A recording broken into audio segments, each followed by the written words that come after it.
Hey everybody, welcome back to the Wellwood Homes Master Builder YouTube channel. My name's Trevor. This is Andrew. He is the founder of Wellwood Homes. And today our topic is Infill Home Builders Edmonton, where you should spend money on a new build. Now, here's a quick quote from Zig Ziglar. The chief cause of failure and unhappiness is trading what you want most for what you want right now. That's a very true statement.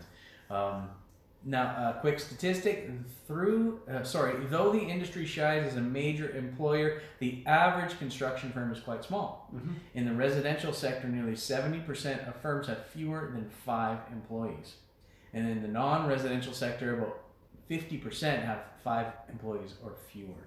So that's quite a statistic. I mean, when we're looking at businesses here, we look for businesses who have been around for 5 years or more and have 5 employees. So that's the metrics of being successful, and it's true. Like it's one of those things. If it's got both of those things, 5 years, 5 employees or more, then you're probably gonna last. Yeah, or you're just stubborn and you've got your heels stuck in, and you're gonna make it work no matter what. Gonna make that happen. Yeah. Cool. So before building a new home or infill project, where should a homeowner allocate funds? They should just give them to me. Yeah. Okay. Give all the funds to Andrew. All the funds. That's all I have to do. Yeah, that's it. End topic. Sure. Video is done. No, everyone has their area that they want to that they value the most. Yeah. Some people it's the kitchen. Some people it's the master bedroom ensuite. Some people it's the exterior. They want really nice stone and brick and tile, and they want the house to be absolutely amazing from the outside. Some people it's size. They would rather have a 4,000 square foot house that they can't furnish than a 2,000 square foot house that they can. Everyone's got their own unique desires and wants when it comes to home building, and that's fine. Everyone's unique. You know, I wouldn't want to live in someone else's house, and someone else wouldn't want to live in mine. So, that being said, you should know ahead of time, and you should discuss with your project manager what you want to spend your money on, mm-hmm. What's important to you, or if you're doing this as a resale or an investment property where you don't want to spend any money. Yeah, exactly. You know what, the man cave or the secret passageway and exactly. Trapdoors and things like you that. need a library, a 3,000 square foot library with 2 million I need to be able books. to park my cars in my man cave. That's a thing that happens. Yeah, with the elevator. Yeah, the elevator and motorcycles on the wall, that kind of thing. Yeah, that's what I need. Yeah. But that's a story for another day. So when considering the basement of a home, is it wise to spend the budget on a deeper basement for higher ceilings? If you're doing it for an infill property, if you're doing it for an income property, or you're doing it for, if you want to rent it or keep it useful that way, then yes, it is a great idea, because you're going to have bulkheads in the basement. If you've got HVAC or you've got any sort of heating or plumbing system in your basement, in your house, which most of us, go for, like indoor plumbing is a big thing. Big thing now, yeah. So if you want any of that, then you're going to have bulkheads in the basement. And if you're starting with an 8-foot ceiling in the basement, you're dropping it down a foot to get around, it starts to enclose it. Smaller basements, you probably have less sticking out of the ground as well, so you've got smaller windows. It really does make it seem like a smaller space. The one thing you do have to worry about, though, when you're going with a deeper basement, if you are doing this as an infill, is your sewer is set. Sewer from the existing house is already set at the elevation for the existing basement. We all know what flows downhill, so if you're going with a deeper basement, you can do that. You just need to have a pump system to be able to pump from the lower basement up and out to the city sewer system. That sounds kind of like... It's a little costly, but sometimes it can be worth it. It has to be a good pump. Yeah. You want that one to be pumping out and not in. Out and not in. Yeah, and exactly. no leaks. Yeah. No leaks in that one. Yeah. Okay, so what are some must-haves when it comes to wood framing on a new build? Oh, for the wood construction, if we're talking framing, not really a lot is required when it comes to additions for framing. Like, good framing is good framing. You need your fire rating for fire codes. Some people swear by OSB for the floor. Some people swear by plywood for the floor. One Yeah. holds up better for water. So I've been told it's wood. None of it holds up better to water. Yeah. Don't put any water on this. Yeah. But talk with your framer, talk with your builder, and go through the house. You know, where do you want to hang? Do you want to hang a heavy picture somewhere? Get backing thrown in the walls. You know, where do you want your towel bar, toilet paper holder, you know, cabinet backing, all this type of backing and stuff like that. That's what you want to go through with your builder, with your framer. And it's cheap and it's easy. Like, most of the time the framer is just using scrap lumber. So you're not actually ordering any more lumber, you're just taking it out of the garbage pile and adding it into the wall for more backing. So that's an area that I'd like to see homeowners work with the builder to spend time to get it right. You know, it's all hidden in the wall, so why not? You know, I'm a fan of going with a thicker floor system just for less bounce in the floor system, but that's just personal preference on me. But yeah, there's not a lot of must-haves for framing. Good framer is a good framer. Glue and screw the floor down so it doesn't squeak. Yeah. Make everything square, make everything straight, make everything plumb, and you're golden. Yeah, that's a must-have. Make sure it's square. Make sure it sits straight. It's standing upright. Square, straight, and plumb. Yeah. That's it. So what do you see homeowners wasting money on unnecessarily in a custom build? Where do I see them wasting money? A lot of them try and go, and this might just be me. Yeah. Multiple bedrooms. Like if you're, I don't know the resale value difference between a 6-bedroom house and a 7-bedroom house, but if you only have 2 kids, you know, that seems a little unnecessary. And you know what? Your guest bedroom doesn't need a walk-in closet, because if your guest has enough luggage to fill a walk-in closet, that's a roommate. That's not a guest, that's a roommate. They're staying too long. Yeah, exactly. Like, you want your guests to be comfortable, but they don't need, you know, an ensuite and a walk-in closet, because then they're never gonna leave. So stuff like that. Like, spend your money where you want it. Don't spend it on, you know, on the rooms that you're not going to use. Yeah.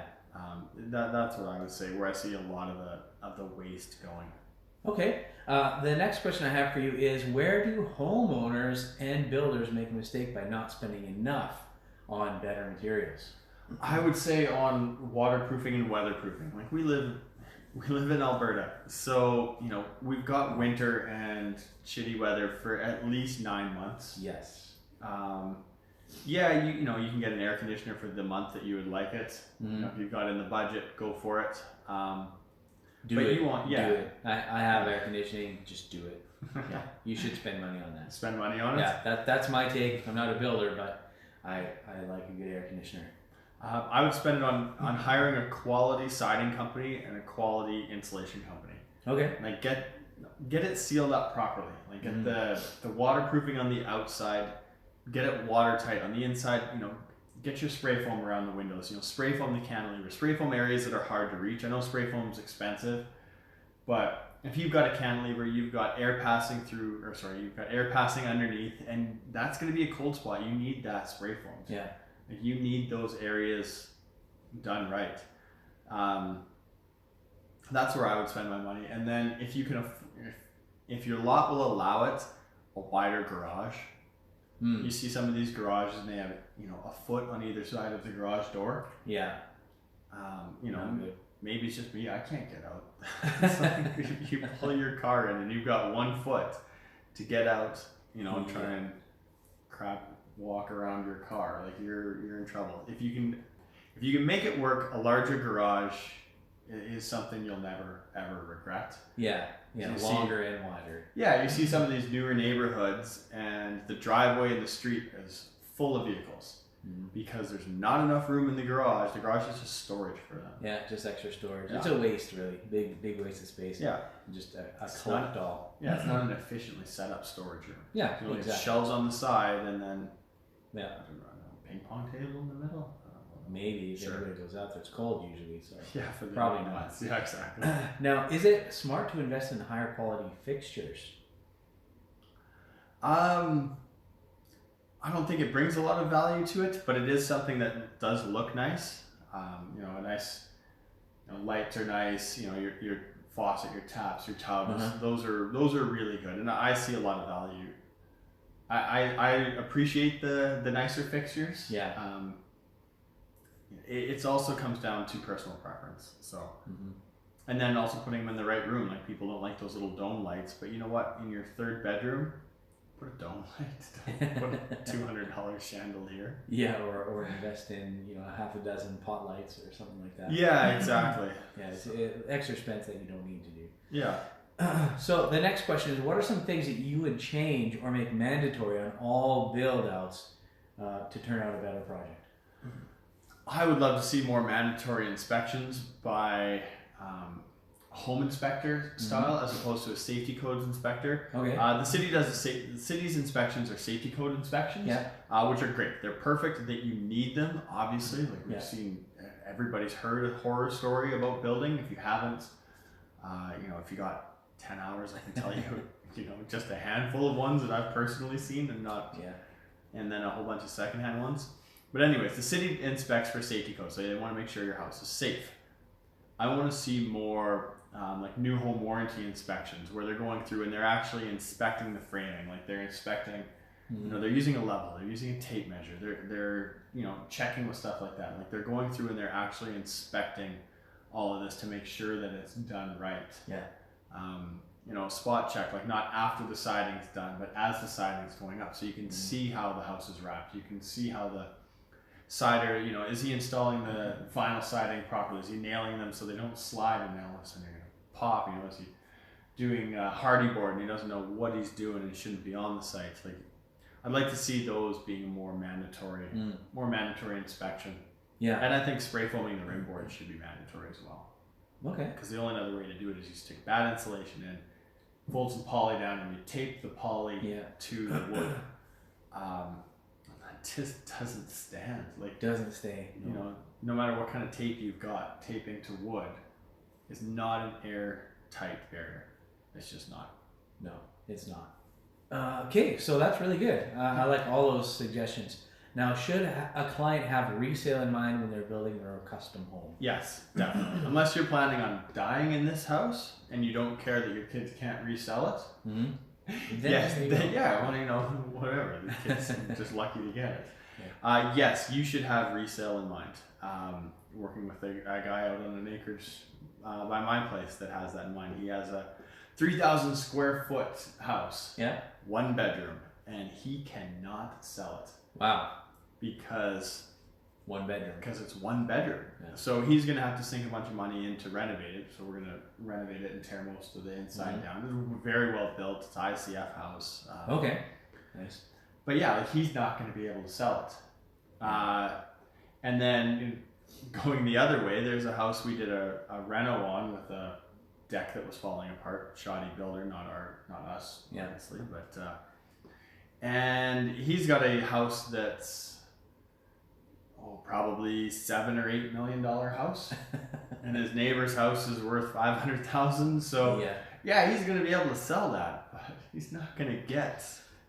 He's not going to get that. At $8 million, I don't think he's very concerned about resale right Probably not. No. But you've got to keep resale in mind. Especially if you're looking at flipping the house. If you are looking at building it and you think, we might be able to rent this for income, and then you think, we're never going to rent this for what we can rent it for to make the mortgage payments, to make it cash flow positive. You know what? If you can't rent it to make it cash flow positive, no one's going to buy it so that they can rent it to be cash flow positive. So if the sale price is going to be too high to justify it as a rental, and that's your goal is to sell it as a rental or to keep it as a rental, if you wouldn't keep it as a rental, no one else is going to buy it as a rental. So keep that in mind when you're checking for pricing and resale and what you're putting into that house. Awesome. So those are all really good tips for me, Andrew.